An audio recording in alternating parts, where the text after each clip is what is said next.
sahod nga ng kapatid ko kaya ililibre niya kami. Shoot, mare, nakaranas din ng libre. Mainam nga't gastusin mo agad kesa baguhin ka ng pera. O diba may iPhone pero walang ipon? Well, okay lang yan, at least may kuto ka pa rin. What if suyod kaya ang bilin mo?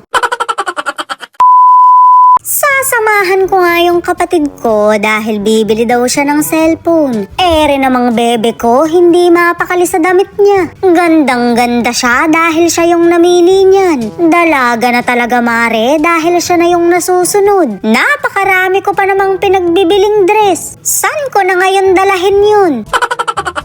Nasundo ko na nga yung kapatid ko na bagong sweldo. Yabang, kumikita na siya ngayon. Mabuti na lang talaga at nagpresenta akong maging manager mo. Mare, may TF na siya ngayon dahil mukha akong pera. Well deserved naman niya dahil pinaghihirapan niya yung mga endorsement niya. Hindi man ganun kalaki, at least may pambili ng bigas. Next naman sis, suyod kaya.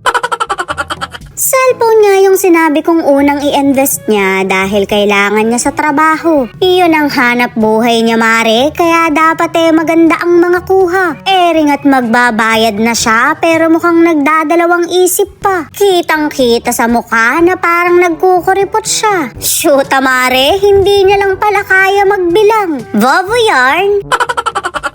Mabuti na lang talaga at nakakita kami ng kulay na gusto niya. May natira pa nga sa pera niya kaya ililibre niya raw kami. Mabuti na lang talaga at nagmana siya sa akin ng ugali. Nung nagkaperay hindi nagdamot kaya very good ka sa akin. Mare, mukhang magandang ehemplo ko bilang ate. Kung ano kasi yung pinapakita mo, yun din ang isusukli sa'yo. Hige, kamot pa more. Wala ka talagang pinipiling lugar kahit dito sa mall.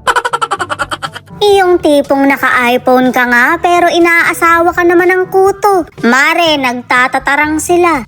Ring at may nagpa-picture sa kapatid ko kaya ilayo ka ako yung buhok. Sinasabi ko sa'yo ganda, mangangamot ka later. Iyong tipong nagpa-picture ka lang pero binigyan ka pa ng freebie na kuyumad.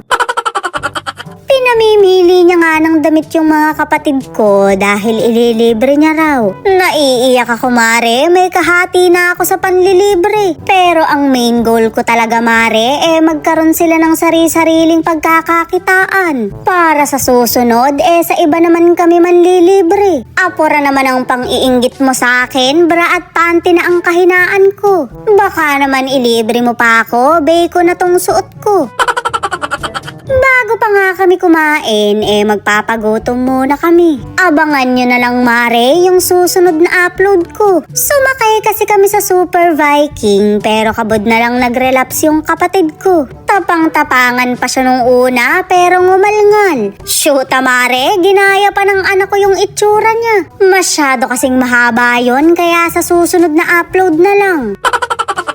Inaaya ko pa nga siya sa ibang rides pero ayaw na niya. Kumain na lang kami pero hindi siya mapakali. Amazed na amazed talaga siya na nakabili siya ng sarili niyang cellphone. Ewan ko ba dyan, samantalang yung Magic suyod 20 pesos lang. iPhone gusto, suyod ayaw.